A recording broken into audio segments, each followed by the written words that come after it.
은택을 잊지 말고 기억하라, 이런 제목으로 하나님 말씀 선포하겠습니다. 오늘도 오직 예수님입니다. 정말 살면서 잊어버려야 될 게 참 많거든요. 잊어버려야 되는데 그걸 기억해서 머리가 아프고 마음 상하고 힘든 게 참 많습니다. 생각하면 생각할수록 머리 아프고 고통스러운 거, 미운 일, 속상했던 일, 불행했던 일, 이러한 것들은 빨리 잘 잊어버려야 됩니다. 반면에 결코 잊지 말아야 될 것이 있습니다. 그것은 바로 하나님의 사랑이고 은혜고, 그리고 참 필요할 때 옆에서 도왔던 도움의 손길이고 사랑의 손길, 이런 섬김의 손길들을 우리는 잊지 말고 살아야 됩니다. 오늘 성경에서는 하나님의 은택을 잊지 말라 말씀합니다. 다시 말하면 기억하라는 것이죠. 사람들은 은택을 잊어버리니까 감사도 기쁨도 소망도 사라지고 주어진 현실에 따라서 신앙의 온도가 올라갔다 내려갔다 하는 경우가 참 많습니다. 그러나 은택을 잊지 않고 그 은택을 기억하며 살 때에 지금 주어진 상황 가운데 감사가 있고 주님과의 풍성한 관계 속에서 승리하는 삶이 되는 줄 믿습니다. 받은 은혜를 잊어버리지 않고 기억하는 사람이 성숙한 자고, 그리고 성경에서 말씀하는 복된 자이죠. 사자성어 이 반포지호란 말이 있습니다. 이 말은 까마귀 새끼도 늙은 어미에게 먹이를 물어다 준다는 그런 뜻이죠. 까마귀도 그럴진데 하나님의 은혜를 받은 자가 그 은혜를 기억하지 못하고 감사하지 못한다면 그는 여전히 미성숙한 그런 삶임을 느끼게 하는 단어입니다. 이제 우리는 11월을 맞이했습니다. 생각하면 속상하고 기분 나쁘고 죄악된 그런 일들은 철저하게 11월을 맞이하면서 버리고 가시기를 축복합니다. 그러나 은혜의 일들, 고마운 일들을 결코 잊지 말고 마음 깊이 새기고 기억하기를 주의 이름으로 축복합니다.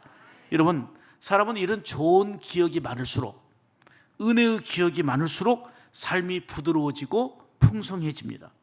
오늘 본문을 보면 다윗이 하나님께로부터 받은 은혜가 너무너무 커서 감사와 찬송을 드리고 살았지만 살다 보니까 어느 순간에 은혜를 잊어버리고 살아가고 있는 자신의 영혼을 향해서 이렇게 촉구하고 있습니다. 내 영혼아, 내 영혼아, 여호와의 은택을 잊지 말고 송축하고 감사하라. 어느 순간에 보니까 은혜를 잊어버리고 사는 거예요. 은혜를 상실하고 사는 거예요. 다윗은 내 영혼아, 내 영혼아, 그동안 받은 은혜가 얼마나 큰데, 받은 사랑이 얼마나 큰데, 나에게 임했던 은총이 얼마나 큰데, 그 은택을 잊지 말라, 그 은택을 기억하라 하는 내용입니다. 왜 사람들이 은택을 잊어버립니까? 받은 은혜가요 계속되다 보니까 당연하게 여기기 때문에 그 은택을 잊어버릴 때가 많습니다. 살면서 누리는 모든 것은 당연한 게 아니라 은혜인 줄 믿습니다.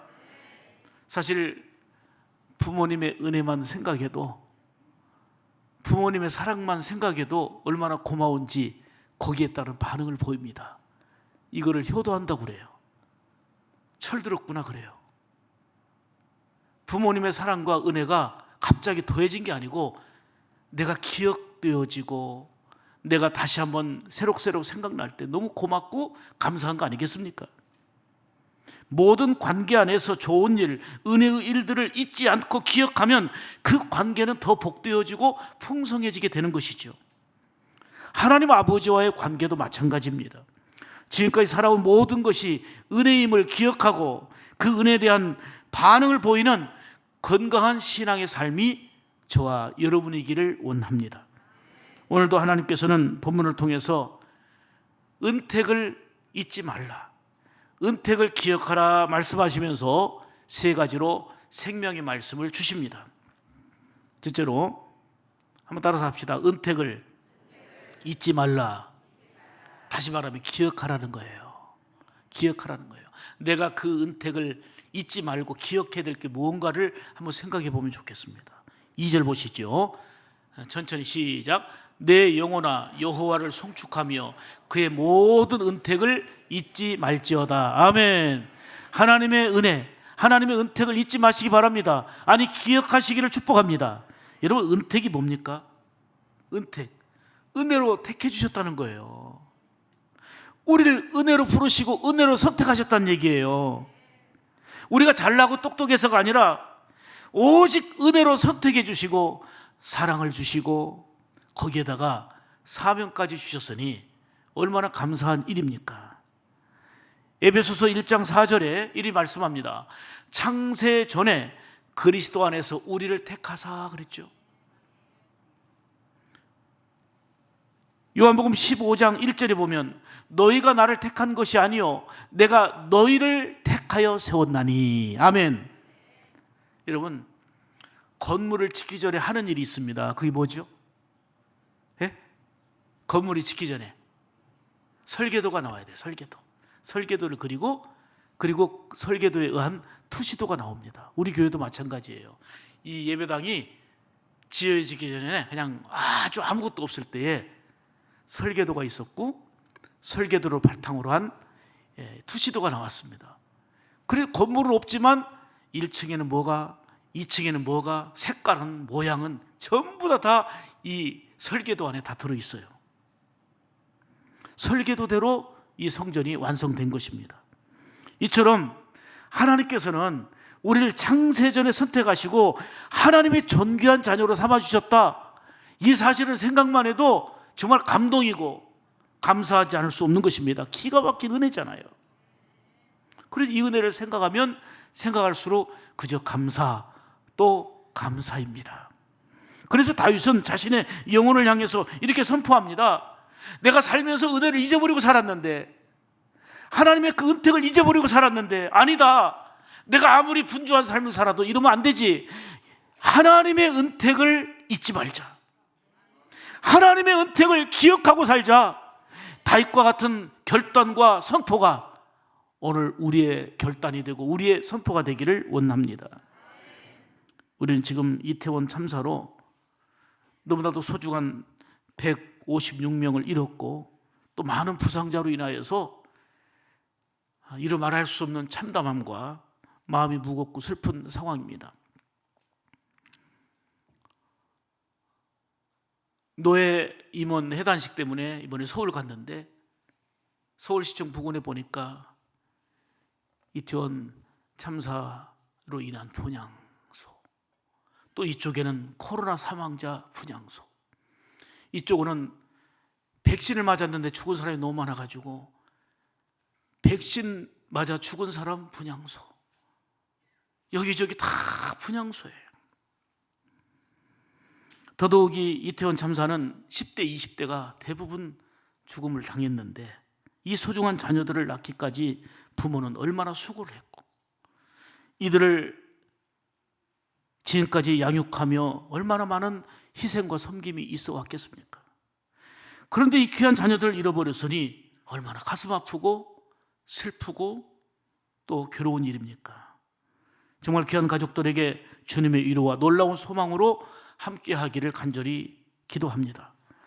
저는 이 사건을 접하면서 육신의 생명도 그러할진데 죄인된 우리를 친히 선택하셔서 하나님의 자녀 삼아주신 그 하나님의 은택이 얼마나 큰지, 다윗처럼 그 은택을 잊지 말고 은택을 기억하며 살아야 되겠다라고 하는 각오와 결단이 우리에게 새롭게 있어야 되겠다 생각이 되어져요. 그런 면에서 보면 다음 주에 있을 우리 조장로님이 기도도 하셨습니다마는 터치전도 세미나는 참 의미가 있습니다. 우선 코로나로 인해서 지난 3년간 전국 터치전도 세미나는 물론이고 우리 교회도 3년간 터치전도를 진행하지 못했습니다. 그런데 전국 세미나를 우리 교회에서 14일과 15일에 갖게 됩니다. 정말 우리 샘물교회는 터치전도와는 뗄 수 없는 관계가 되었어요. 샘물교회 존재로서 이제 가치가 되어버렸습니다. 근본 세미나를 통해서 우리 샘물 가족들이 다시금 하나님의 선택, 하나님의 부르심에 대한 은혜를 재조명하면서 감사하면서, 그리고 여기에 우리에게 주어진 사명이 뭔지, 은혜로 무장할 뿐만 아니라 찾아오는 많은 분들을 잘 안내하고 섬길 수 있는 사명이 우리 교회에게 주어졌다는 것을 새롭게 기억해야 되겠습니다. 큰 뜻에서 주님이 기뻐하시는 일을 이루고 그 일에 참여한다는 것이죠. 그동안 터치전도는 조직이 없었습니다. 강사와 행정본부장 체제로 진행해 왔는데, 코로나 이후에 재정비하고 새롭게 한국 교회를 세우고 살리는 데 앞장서자 해서 부족한 저를 터치전도 코리아 이 대표로 이제 취임하게 되는 식을 갖게 됩니다.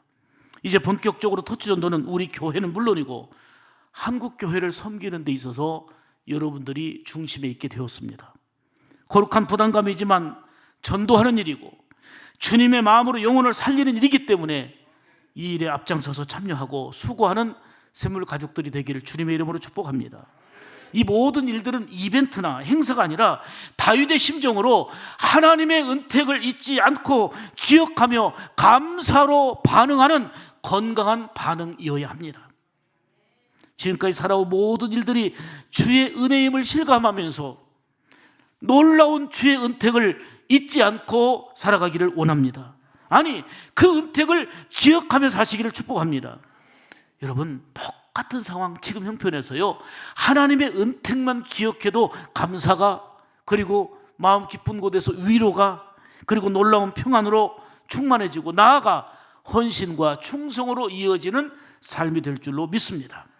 두 번째는 죄악을 사해 주시고 병을 고쳐주신 은혜를 잊지 말아야 된다는 것입니다. 죄를 사해 주셔서 영적으로 살리시고, 아멘, 육신의 질병 또한 고치시는 은혜를 기억하라는 것입니다. 3절 보겠습니다. 3절 같이 시작. 그가 내 모든 죄악을 사하시며 내 모든 병을 고치시며, 아멘. 여러분, 여기서 사한다는 말이 있는데 사라흐라는 단어를 썼는데요, 끊임없이 계속하여 용서한다는 의미거든요. 사람들은 자신에게 잘못한 일이 있다 싶으면 잘 풀지 않고 오랫동안 꿍 하고 마음에 담아두는 경우가 많습니다. 그러다 보니 늘 어둡고 병들고 건강하지 못한 삶을 삽니다. 만약에 죄를 범하고 있는 우리를 향해서 하나님도 늘 꿍하고 계시다면 우리가 어떻게 살겠습니까? 우리를 향한 하나님의 마음이 늘 꿍하고 닫혀 있다면 우리에게 무슨 소망이 있겠습니까? 하나님도 그러신다면 우리가 얼마나 힘들겠습니까? 그런데 하나님께서는 우리를 용서해 주시고 모든 죄를 사해 주시는 우리 아버지시고 사랑이십니다. 그러므로 하나님이 우리에게 베푸시는 은혜는 크고 많지만 가장 크고 귀한 것은 죄사함의 은혜예요. 죄사함의 은혜는 어디서 받을 수가 없어요. 오직 하나님께로부터, 오직 예수 그리스도의 피로. 얼마만큼 하나님은 용서하기를 좋아하시고 사하시기를 즐겨 하시는지, 그게 우리를 향한 사랑이거든요. 보실까요? 시편 86편 5절 보세요. 자, 주는 뭐하사? 여기는 주는 주인 주자예요. 하나님 말이에요. 하나님은 선하시다가 말이에요. 그분은 어떤 분이냐? 사유하기를 즐겨하십니다. 우리를 용서해 주시기를 즐거워하시는 거예요. 주께 부르짖는 자에게 인자하심이 어떠시다고요? 후하신 하나님, 용서하시기를 즐겨하시는 하나님의 은혜로 우리가 살고 있는 거 아닙니까? 사람처럼 꿍 하고 있으면 하나님 앞에 설 자 아무도 없어요. 용서하기를 즐겨하시고 우리에게 인자와 긍휼을 베푸시기를 후하게 하시는 하나님이 나의 아버지, 우리의 아버지이신 줄 믿습니다. 특별히 죄를 사해 주시는 은총이 가장 크고 감사한 일입니다. 다윗은 선지자를 통해서 죄에 대한 책망을 듣고 그 자리에 엎드려 눈물로 회개했습니다. 이때 하나님의 용서가 임했습니다. 하나님의 긍휼과 사랑이 임한 것이죠. 그렇습니다. 하나님의 사랑은 용서와 용납의 은혜로 우리 가운데 함께 하신다는 것입니다. 시편 103편 12절 보시죠. 자, 천천히 읽습니다. 시작. 동이 서에서 먼 것 같이 우리의 죄가를 우리에게서 멀리 옮기셨습니다. 회개하는 자에게 하나님이 하신 일이에요. 동이 서하고 반대잖아요. 먼 것처럼 우리의 죄가를 회개하는 자에게 그렇게 멀리 옮겨버리신다는 거예요. 이사야 43장 25절 봅니다. 시작. 내가 내 허물을 빽빽한 구름에 사라짐같이 내 죄를 안개에 사라짐같이 도말하였으니 너는 내게로 돌아오라. 아멘. 좀 이따 도말에 대해 설명을 드릴 건데요, 빽빽한 구름에 사라진 것 같이, 안개에 사라진 것 같이 우리의 죄를 깨끗하게 용서해 주신다는 거예요. 회개하는 자에게, 회개하는 자에게. 이사야 44장 22절. 자, 시작. 나는 나를 위하여 내 허물을 도말하는 자니 내 죄를 기억하지 아니하리라. 크게 아멘 합시다. 아멘. 자, 여기서 도말을 설명할게요. 도말하신다 그래서 하나님이 도말해 주신다. 이 말은 예를 들어서 그 더러운 벽에 페인트 칠하잖아요. 노란색을 하든 푸른색을 하든 붉은색을 하든 페인트 칠하잖아요. 페인트 칠하면 그 더러운 것이 가려지고 깨끗해지는 것처럼 하나님이 우리 죄를 예수님의 십자가의 보혈로 칠해서 깨끗하게 인정해 주시고 기억하지 않으신다, 그 말이에요. 그게 도말입니다. 예수님 보혈로 깨끗하게 덧칠해 주신다는 거예요. 사실 우리는 더럽고 추한데 예수님의 보혈로 깨끗하게 덧칠해 주셔서 그 안에 있는 더러운 걸 보지 않으시고 예수님의 보혈로 보시고 우리를 인정해 주시고 동이 서에서 먼 것처럼 우리의 죄가를 옮겨주시고 기억조차 하지 아니하시겠다 말씀하십니다. 그래서 우리는 이렇게 찬송하는 거예요. 이따가 부를 255장 찬송입니다마는 너의 죄 사해 주사 기억하니 하시네.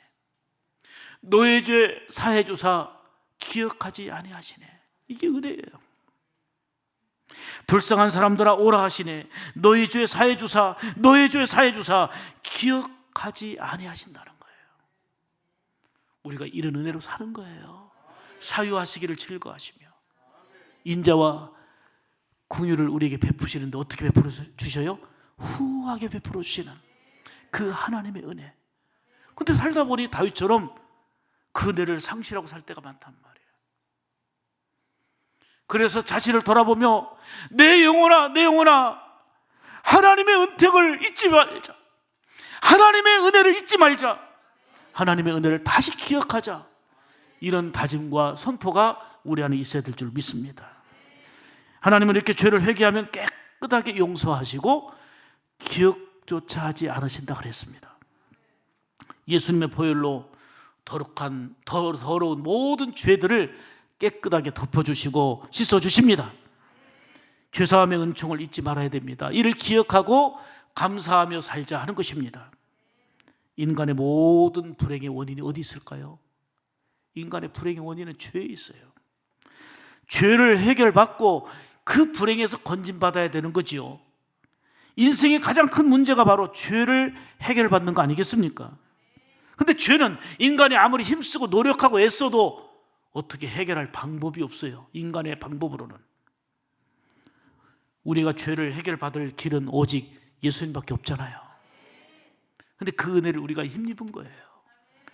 요한일서 1장 9절 말씀 같이 읽습니다. 시작. 만일 우리가 우리 죄를 자백하면 저는 미쁘시고 의로우사 우리 죄를 사하시며 아멘 모든 불의에서 우리를 깨끗하게 하실 것이요. 아멘. 여기서 보니까 하나님이 하시는 일이 있어요. 죄를 사해 주시는 거, 우리를 깨끗하게 하시는 거. 그럼 우리가 할 일이 있어요. 이를 믿고 우리 죄를 자백하는 거예요. 이를 믿고 우리가 회개하는 거예요. 회개하는 자에게 주신다는 거예요. 회개할 때 깨끗하게 하시고 회개할 때 사해 주신다는 거예요. 하나님 앞에 지은 모든 죄를 자백하여 깨끗하게 용서해 주시는 그 사랑을 크게 힘입으시기를 주님의 이름으로 축복합니다. 무엇보다도 십자가의 보혈로 우리의 죄를 도말해 주셔서 기억하지도 않으시는 그 은택, 은총을 기억하며 사시기를 축복합니다. 그래서 오늘 본문에서는 죄사함의 은혜를 잊지 말고 기억하며 살자라고 다짐하고 있는 거예요. 또한 영적인 병이 죄라고 한다면 우리 육신적인 질병들을 고쳐주신 은혜를 잊지 말라 말씀합니다. 물론 여기서 질병이라는 거는 그냥 육체적인 질병, 예를 들어서 뭐 어디가 아프고 다치고 그리고 또 수술하고 이런 질병만이 아니라 상한 마음, 실패, 또 절망하고픈 마음, 포기하고픈 마음, 고독, 이런 정신적인 내면적인 것까지 포함되는 거예요. 여기서 고친다라는 말은 라파라는 단어를 썼는데 육체의 병을 고치는 의료 행위, 이것만이 아니라 원래의 상태로 고쳐서 회복시킨다는 그런 의미입니다. 출애굽기 15장 26절에 보면 나는 너희를 치료하는 여호와, 여기에 여호와 라파라는 단어를 쓴 거예요. 이 말씀은 하나님이 친히 싸매어 주시고 고쳐주셔서 회복시켜 주신다는 그런 의미인 거예요. 3절 보시죠. 다시. 그가 내 모든 죄악을 사하시며 내 모든 병을 고치시며, 아멘. 이 은택을 잊지 말라는 거예요. 이 은택을 기억하며 살 때에 우리 주님 안에서 진정한 자유로움과 평안을 누리게 되는 것입니다. 물론 지금도 여전히 아프고 힘든 분들이 계십니다. 그렇지만 생명을 주관하신 하나님께서 지금까지 여기까지 인도하신 것을 결코 간과해서는 아니 됩니다. 하나님이 내 모든 병을 고치시며 하신 말씀처럼 여러분의 육신의 질병도 그 능력과 사랑의 손길로 고쳐주시기를 축복합니다. 상한 마음과 분노와 갈등과 여러 가지 내면적으로 힘들어하는 그 고통들도 주님의 손길 안에서 위로와 치유의 은혜가 있기를 주님의 이름으로 축복합니다. 다시 한번 선포합니다. 출애굽기 15장 26절, 나는 너희를 치료하는 여호와니라. 야고보서 5장 15절, 믿음의 기도는 병든 자를 구원하리니 주께서 저를, 즉 병든 자를 일으켜 주시리라. 이 말씀을 붙잡으시기 바랍니다. 육신의 질병과 마음의 병까지도 온전히 치유되고 위로부터 공급해 주시는 평안의 은혜가 여러분에게 있기를 간절히 소망합니다.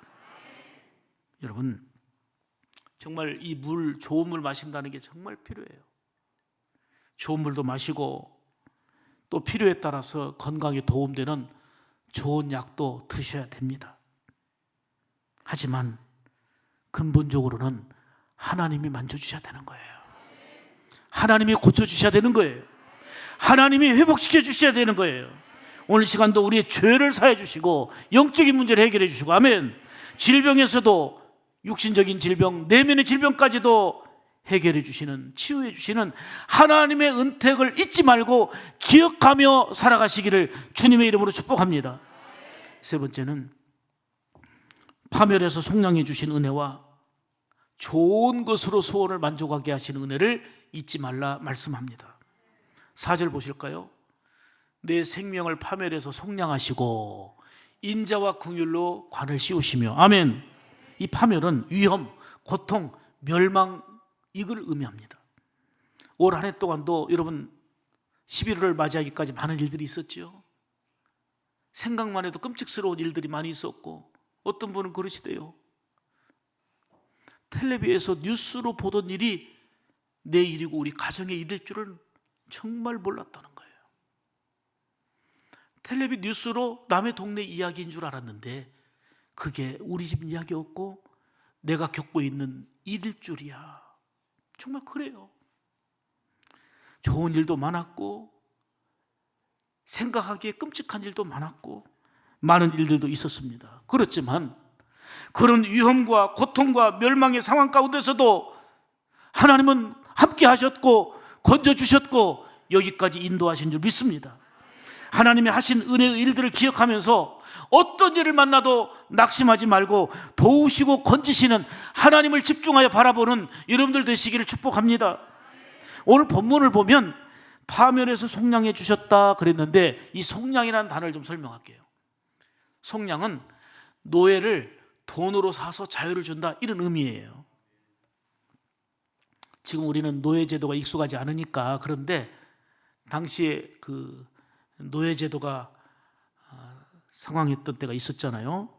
1928년 미국 뉴욕의 플리마우스 교회에서 나이가 많으신 한 여자 성도님이 이런 간증을 했습니다. 그 간증을 그대로 제가 인용해서 말씀드리겠습니다. 저는 지금부터 68년 전 1860년 9월 19일 주일 아침에 노예 시장이 열려 경매가 시작되어서 엄마 아빠는 다른 곳으로 팔려갔습니다. 저는 혼자 다른 곳으로 팔려가게 되었습니다. 두려움 가운데 있었는데 목사님이 800불을 지불해서 저를 사서 저에게 자유를 주셨습니다. 목사님이 예배 시간에 성도들에게 우리가 헌금을 해서 이 헌금으로 노예를 풀어줍시다, 이렇게 하여 제가 노예에서 해방되고 자유를 얻은 것입니다. 그래서 저는 자유를 얻게 한 이 교회를 떠날 수가 없습니다. 그래서 지난 68년간 저는 이 교회에서 출석하고 이 교회를 위하여 기도하며 평생 은혜 가운데 살아왔습니다 하는 간증입니다. 68년 전에 그 교회에 등록하게 된 것도 노예로 팔려가게 된 그를 성도들이 헌금해서 노예에서 사서 자유를 얻게 하고 그 은혜 감사해서 68년간 한결같이 이 교회에서 은혜 받고 섬기고 있다라고 하는 간증이에요. 이게 속량이에요. 이게 속량이에요. 예수님은 죄에 눌린 우리 인생에게 자유와 영생을 주시려고 십자가에서 속량의 제물이 되신 거 아닙니까? 그러므로 나 같은 죄인을 구원하려고 살려주신 예수님의 십자가의 은혜를 결코 잊어서는 아니 됩니다. 아니, 기억해야 된다는 말씀입니다. 더욱더 감사해야 할 것은 인자와 긍휼로 우리에게 관을 씌워주셨다는 말씀입니다. 인자와 긍휼이 뭡니까? 하나님 우리에게 큰 사랑을 베푸셔서 구원해 주신다는 이런 의미입니다. 나아가 좋은 것으로 수원을 만족하게 채워주신다는 거예요. 5절 보시죠. 시작. 좋은 것으로 내 소원을 만족하게 하사 내 청춘을 독수리같이 새롭게 하시는도다. 아멘. 여러분, 다윗의 고백은 이거예요. 하나님은 가장 좋은 것으로 만족하게 채워주신 하나님으로 고백했어요. 그런 체험적 고백이 여러분에게 있기를 축복합니다. 옛날 옛적 다윗의 고백으로 끝나지 아니하고 가장 좋은 것으로 우리의 소원을 만족하게 채워주시는 다윗의 하나님이 오늘 지금의 상황 속에서 나의 하나님으로 경험되어지고 고백되어지는 거, 이게 신앙인의 능력이 되는 것입니다. 하나님은 좋은 것으로 우리의 소원을 만족하게 하시는 분인데 악한 사탄 마귀가 가만두질 않아요. 아이고, 좋은 것으로 채워주시기는커녕 그렇게 열심히 기도해도 교통사고 나잖아. 열심히 기도해도 의지해도 병들잖아. 하나님 찾고 예배 생활해도 별로 잘 되는 거 없잖아. 자꾸 속삭입니다. 하나님과 균열시키고 갈등을 유발시키고 의심하게 만들고 하나님의 받은 사랑을, 은혜를 잊어버리게 만들고 앞으로 받을 사랑에 대해서 기대조차 하지 못하게 소망 대신에 절망으로 자꾸 미혹하는 게 바로 마귀입니다. 그래서 성경은 말합니다. 속지 말아라. 그 음성 듣지 말고 복잡하고 단안한 이런 상황 속에서 성령의 음성을 들으라는 거예요. 위로부터 들려주시는 하나님의 말씀 듣고 살아나야 된다는 것입니다. 이걸 적용하기 위해서 제가 한 예를 드리겠습니다. 제가 참 좋아하는 작가이기도 한데 빙점을 쓴 작가 산포능자 미우라 야코죠. 자신의 간절한 소망을, 기도를 책에 담은 것이 제가 잊을 수가 없습니다. 미우라 야코가 어떤 기도 제목으로 하나님께 간구했느냐면, 하나님, 은혜에 익숙해지지 않게 해주세요. 하나님, 은혜에 익숙해지지 않게 해주세요. 이 미우라 야코가 처녀 때에 폐결핵을, 심한 폐결핵으로 그냥 죽음의 어떤 고난의 터널을 지내고 있었습니다. 병원 생활을 오래 했어요. 폐결핵으로.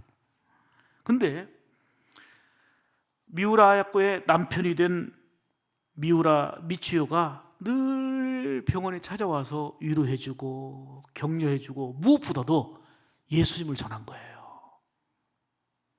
병상에 누워서 폐결핵으로 죽어가는 이 아가씨를 위해서 무려 몇 년간 5년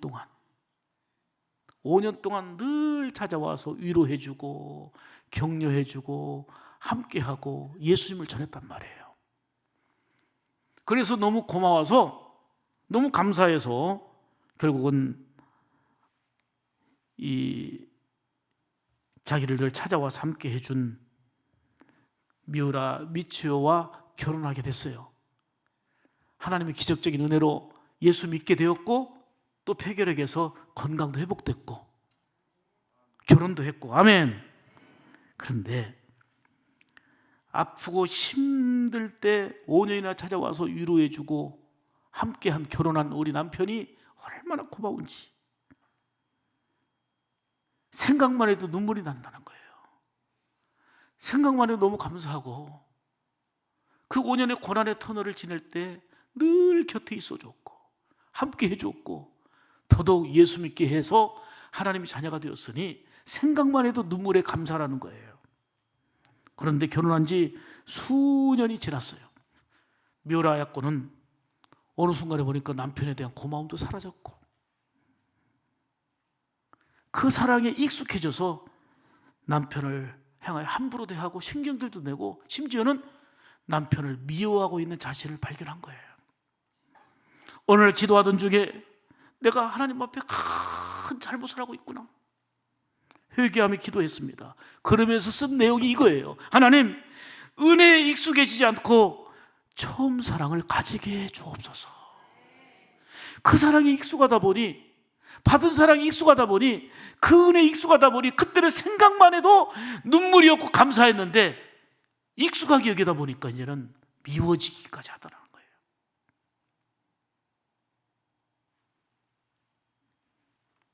이게 사람의 마음이에요. 은혜에 익숙해지면 모든 것이 당연하게 여겨지면서 감사도 잃어버리고 기쁨도 상실하게 되고 절대적인 소망도 잃어버리고 산단 말입니다. 그래서 다윗은 그 자신의 모습을 발견하면서 이렇게 촉구하는 거예요. 내 영혼아, 내 영혼아, 하나님의 은택을 잊지 말자. 하나님의 은택을 기억하고 살자. 아멘.